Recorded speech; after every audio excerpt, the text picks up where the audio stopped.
नहमदुहु व नसल्ली अला रसूलिल करीम अम्मा बाद फ़ऊज़ु बिल्लाहि मिनश शैतानिर रजीम बिस्मिल्लाहिर रहमानिर रहीम। अस्सलाम वालेकुम प्यारे दोस्तों, मेरा नाम है आतिफ मजीद। मैं इस वक्त मौजूद हूँ एम शाह खान साहब के साथ। खान साहब से मैं इमरान खान के जायचों की बात करने जा रहा हूँ। इमरान खान की 8 केसेस में 9 मई के हवाले से केसेस थे, उनमें बेल हो चुकी है, सुप्रीम कोर्ट से बेल हो चुकी है। अब जारी बात इसका ट्रायल चलेगा, मामला दोबारा फिर देखे जाएंगे, लेकिन अब सिर्फ और सिर्फ तोशा खाना इमरान खान पे केस रह गया है। इमरान खान का मुस्तकबिल रहाई होती नज़र आ रही है या मामला अभी दूर तक कहीं नहीं है, जायचे की रोशनी में जानेंगे। अस्सलाम वालेकुम खान साहब। वालेकुम अस्सलाम, बिस्मिल्लाहिर्रहमानिर्रहीम। इन्नल्लाह यामुरु बिल अदली वल एहसान। बेशक अल्लाह हुक्म देता है इंसाफ करने का और एहसान करने का। जी बेटा। खान साहब, इमरान खान के 8 केसेस में 9 मई का केसेस था, उसमें ज़मानत सुप्रीम कोर्ट ऑफ पाकिस्तान से हो चुकी, और आपने कहा था बड़ा अर्सा पहले, आपकी ये बार बार कहते रहे हैं, जो आला अदलिया है वहाँ से इमरान खान को ज़मानतें मिलेंगी। ये आपकी पेशन गोई दुरुस्त साबित हुई है। हाँ, बेशुमार मैंने प्रोग्रामों में हमेशा ये कहा है कि आला अदलिया और अदालत उज़्मा से ही खान क्लियर होगा। तो अब ये हुकूमत ज़रा फार्म 45, 46, 47 वाली है, तो यहाँ पे फिर अदालत उज़्मा पे ही जाना पड़ेगा। अब अदालत उज़्मा जो है उसने तो जो भी फैसला करना है आइन कानून के मुताबिक ही करना है। तो ये अब ये अंधा कानून तो नहीं है ना, जो है कानून ज़ाहिर है। मैं तो बड़े अरसे से कह रहा हूँ एक बात, एक शख्स मौजूद ही नहीं है, वो जेल में है और 9 मई उस पर डाल दिए। वो तो अवाम जो है अपने वो गुस्से में, जज्बात में, मोहब्बत में निकली उन्होंने। अवाम तो बेवकूफ़ होती है। जब आप मिसाल के तौर पे कोई हादसा हो जाता है, अभी कराची में एक हादसा हुआ, एक डंपर जलाया, 2, 4, 5 जला दिया। अवाम को क्या पता क्या करना है, उन्होंने बस जलाना शुरू कर दिया, वो कानून को हाथ में ले लिया, गिरफ्तार भी हुए। ये इस तरह की बात होती है। तो अभी जो मौजूदा सूरत हाल है, मैं फिर रिपीट कर रहा हूँ कि आज तो पहली बात तो ये है कि नो डाउट कि 9 मई में अदालत उज़्मा से ज़मानत हो गई। तो 8 केसेस में दिन जो था ना, वो जुमेरात का था, मुश्तरी का, जुपिटर का। जुपिटर अभी रेक्टोग्रेट नहीं हुआ, उसने जाके रेक्टोग्रेट होना है। मेरे ख्याल से मैंने कल आपको प्रोग्राम में एक बताया था कि वो रेक्टोग्रेट होगा, उसके बाद कोई मसले मसाइल ख़राब हुकूमत के हवाले से होंगे। लेकिन जुपिटर अभी सीधा है, जो इमरान खान को बेनिफिट देता है। लेकिन अभी एक मसला और है। मसला वो ये है कि नेपच्यून भी इस वक्त रेक्टोग्रेट है, प्लूटो भी रेक्टोग्रेट है। नेपच्यून ने सीधा होना है 10 दिसंबर को और प्लूटो ने होना है 14 अक्टूबर को, और खप्पर योग ख़त्म होगा 7 अक्टूबर को। अभी तक जो समझ में आती है कि खान की रिहाई मुझे नज़र नहीं आ रही अभी तक।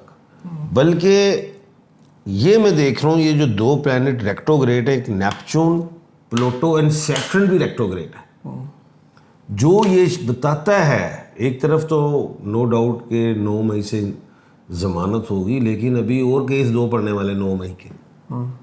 9 मई इधर ज़मानत होगी, लेकिन 2 और सज़ाएँ आने वाली हैं।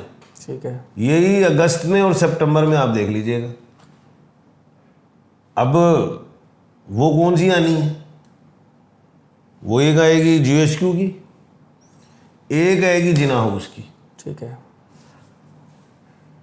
ये भी ध्यान में रखें। एक तरफ DGISPR का ये बयान कि हमारा कोई ताल्लुक, कोई ऐसी हमने बात ही नहीं की, वो अमेरिका में उससे बढ़ाए, जी जी, ये बात बिल्कुल एक तरफ है। दूसरी तरफ अभी GHQ का मामला फिर आ जाएगा, वो तो केस और है जी, वो आ जाएगा।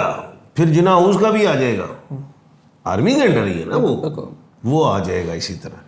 तीसरी चीज़ ये है कि इसमें नो डाउट के हुकूमत को कारी ज़रब पहुँची है इस 9 मई की ज़मानत से, क्योंकि मैंने हमेशा कहा है कि निचली कोर्ट में खान फंसा रहेगा, ऊपर आके क्लियर होगा। फिर देख लीजिएगा, ये 2 सजाएँ जो आएंगी अभी आनी है, जो GHQ की और जिना हाउस की, इनकी बेलें भी कहाँ होंगी? सुप्रीम कोर्ट में, अदालत आलिया या अदालत उज़्मा। बिल्कुल सही है। देख लीजिएगा। बिल्कुल ठीक है। ऑगस्ट सुप्रीम कोर्ट या एपेक्स सुप्रीम कोर्ट का है, उधर से ही मैंने हमेशा कहा August supreme court, apex supreme court, हमेशा ही मैं ना कहता रहता था। लोग कहते हैं कहाँ पागल होया है, भी कहानी सुना रहा है, वकील है तुम लोग बोली जा रहे हैं, लेकिन हुआ ही वही है। खान साहब सुप्रीम कोर्ट से अब होना तकरीबन अब एक बात बताता हूँ मैं आपको इंटरप्ट कर रहा हूँ। जी जी। मैंने कहा है हुकूमत को कारी ज़रब पहुँची, जमानत हुई, गुस्सा तो निकाल ले, जमानत हुई, बिल्कुल सही। किसकी? इमरान खान की और हुकूमत ने गुस्सा निकालना है। गुस्सा निकालना है। और की कीता है? कौन ले गया लीमा खान के बच्चे को उठा के? कौन जवाब दे? कौन ले गया है? वो पर्चा डाले ही आए हैं ना। अच्छा अब उसको छोड़ दें, अच्छा, मैं इस टॉपिक पे नहीं पढ़ना चाह रहा खान साहब आप। लेकिन एक बात बताने लगा हूँ, वो ये है, अब नून लीग ये पीटती रहती है अपने आप को, जी इमरान खान के दौर में जनाब हमारे बच्चे भी उठाए गए, हम भी उठाए गए, हमारे साथ ये हुआ। शहबाज शरीफ साहब जो जिस दिन उनको नैब पे वो फर्द जुर्म आयद होनी थी, अगले वजीर आज़म है। अब एक बात और बता दूं, बराबरी हो गई है। इमरान खान तो अकेला ही है, बच्चे बाहर, हुकूमत को बड़ी ख्वाहिश थी कि यार उसके बच्चे आए ना, अच्छा वो नहीं आए, लेकिन उनकी करिए। एक तो पहले ही पनेवा इमरान खान का अंदर है, क्या नाम है, उसामा नाम है, वकील है, हसन न्याजी, क्या नाम है, हसन न्याजी, एहसान न्याजी। एक और आज वो कोई चीन से उठाया गया, क्या नाम है बच्चे का, शावेज है शायद, शावेज, वो ऑस्ट्रेलिया का बच्चा है, पढ़ा लिखा, वहाँ पे उसका कोई ताल्लुक ही नहीं ना सियासत में ना कुछ, चूंकि आ जाएगा वो। सिर्फ एक प्रेशर अलीमा बाजी पे देना, ठीक है। जो मैंने बारहा कहा है कि अलीमा बाजी ज़रा बोलती हैं खुल के, ठा ठा, हुकूमत को आग लगती है, तो वो इसीलिए वो इमरान खान से मिलने नहीं देते। आज अलीमा बाजी हो सकता है ज़मानत पे कुछ बोल बाल गई हो तो प्रेशर देने के लिए। जी बाकी जी बात करें, खान की बेल जायचा क्या बता रहा है, क्योंकि खान की 14 साल सज़ा, 14 साल सज़ा, 10 साल सज़ा, 7 साल सज़ा, ये जितनी सज़ाएँ थी तकरीबन 50-55 साल बनती थी। 50-55 को जोड़ो, असल बताता हूँ आपको मुख्तसर, जो सज़ा है ना 14 साल ख़त्म हो चुकी है, तो जो है ना 14, सुनो जो ऊपर जाते हैं ना वो कम हो जाती, ठीक है, जब वो कम होती तो ज़मानत बनती, 14 पे बनती नहीं है ज़मानत, ठीक है। एक बात अभी जो होने जा रहा है वो सुनो, जो अब आनी है ना सज़ा GHQ वाली या जिना हाउस में, उसमें 10 साल होगी या 10 से ऊपर होगी, ताकि ज़मानत ना हो, फिर ऊपर जाके वो मामला ज़मानत, क्योंकि फिर ऊपर जाके मामला होते हैं। ये होने जा रहा है जी। खान की रहाई, ये कह लें कि एक तरफ PTI खुश हो रही है कि खान की ज़मानत हो गई, लेकिन दूसरी तरफ समझ नहीं आ रही कि उल्लू बनाया गया।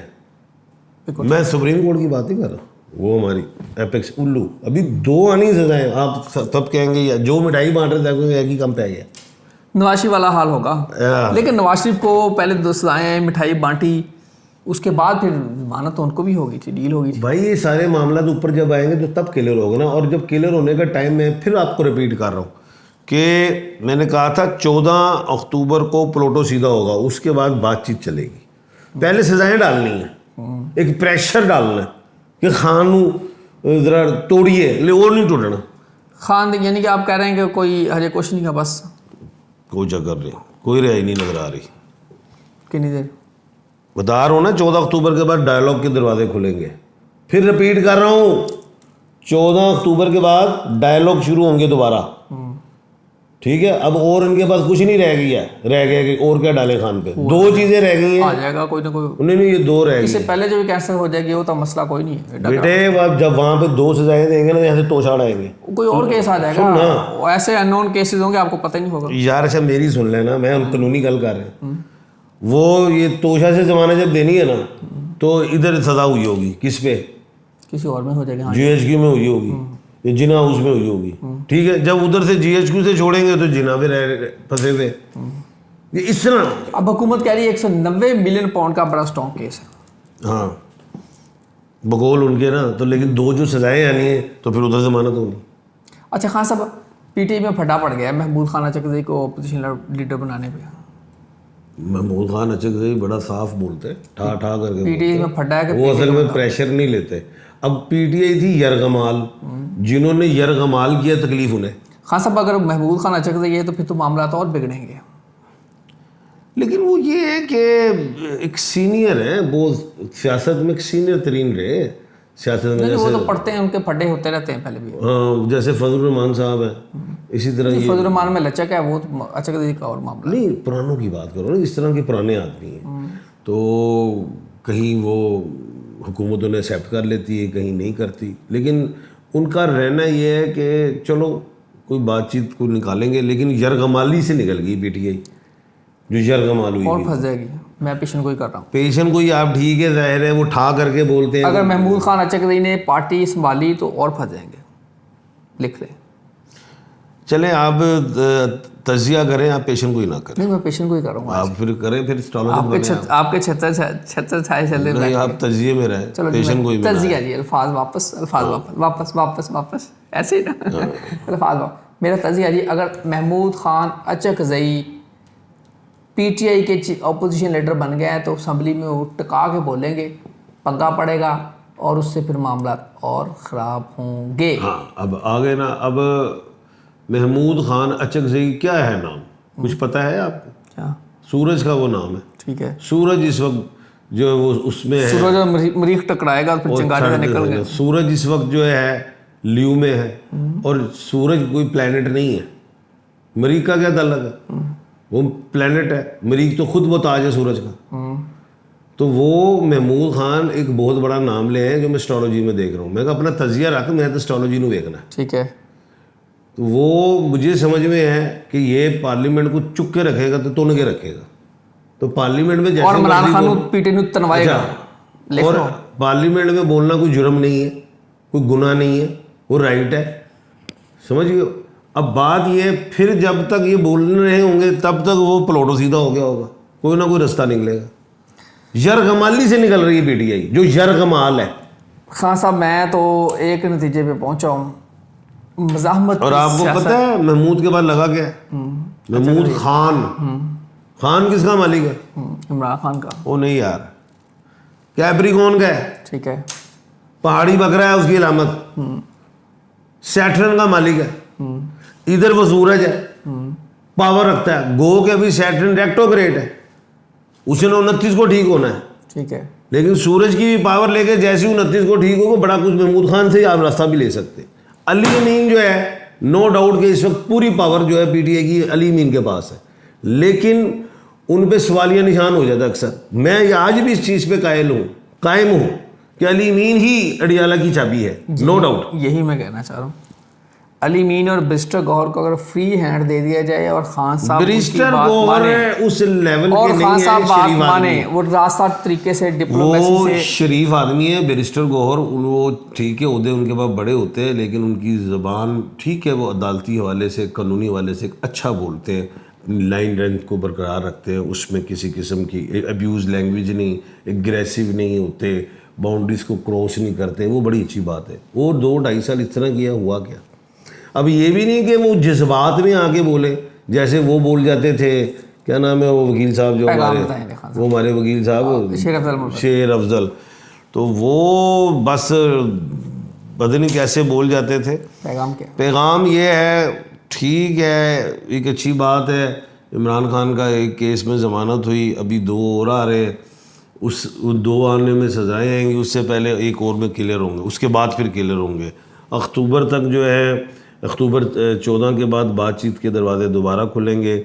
पीटीआई अगर यरगमाली से बच गई तो फिर भी मैं यही कहूँगा, खान साहब का रास्ते हमवार हो रहे हैं। 2027 में इलेक्शन है, रिपीट कर रहा हूँ, खान साहब 74 साल की उम्र में 75 होने से पहले वज़ीर आज़म पाकिस्तान होंगे। फिर रिपीट करता हूँ, आज मैं वो बातें करने जा रहा हूँ जो मैं पहले करता रहा था। दोबारा वो डोनाल्ड जे ट्रम्प के मेहमान होंगे वाइट हाउस में, और वो बतौर वज़ीर आज़म जाएंगे। अल्लाह ताला आप सबका हम नासिर हो। आतिफ मजीद, रमेश खान सबको दीजिए इजाज़त। पाकिस्तान जिंदाबाद, पाइंदाबाद।